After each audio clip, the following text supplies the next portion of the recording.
Hello everyone, welcome to the Thrust of Curiosity. In today's lecture, we are going to start statistical mechanics. First of all, we will see what is the difference between thermodynamics and statistical mechanics.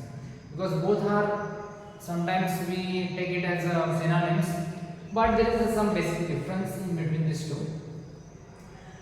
In thermodynamics, we consider a system as a whole, we consider a system in a bulk, and therefore it is called as a macroscopic systems.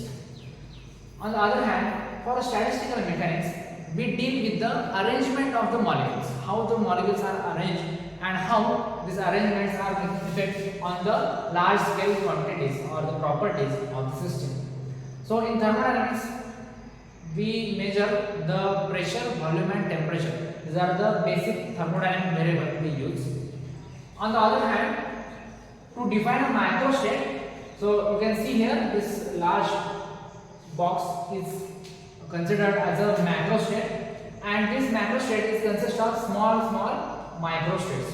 So this all microstates will correspond to few molecules, okay, or group of few molecules, and this will be denoted by Q and P. What are the Q and P? Q are the coordinates, position coordinates, and P are the momentum coordinates. Okay. These again can be divided into different categories. Like if we have Cartesian coordinates, we have x, y, and z. Similarly, P also have px, py, and pz.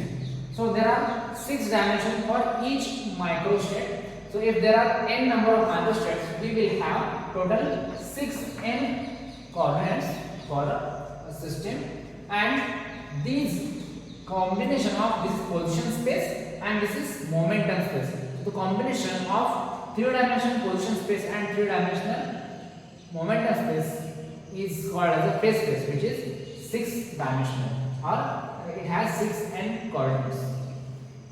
Now, for thermodynamics, we most of the time deal with the classical mechanics, or the classical concepts are sufficient to describe most of the phenomena.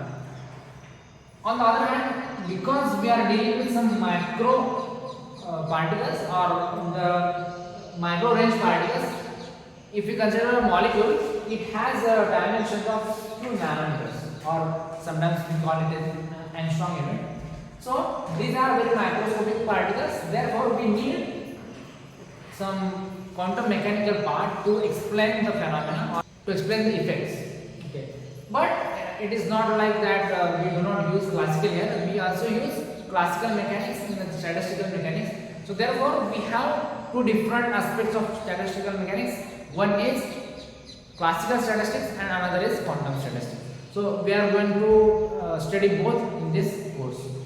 So if the system is steady state, then we call it in the equilibrium. But this equilibrium also has 3 different aspects. These are mechanical, thermal and chemical equilibriums.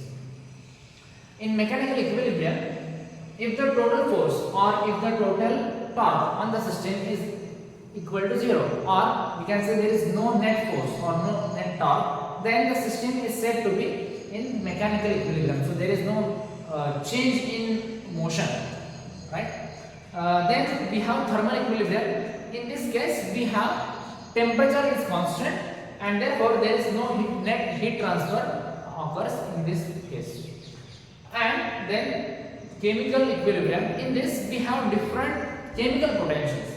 And suppose if we drop ink in the water, then what happens? It tries to spread out in the whole volume. So this happens because it wants to diffuse. So if the chemical potential is different at different places, there will be some diffusion. Or we can say there is flow of wind. That flow of wind is also because of the diffusion, because at some places density is different and at some places density is different.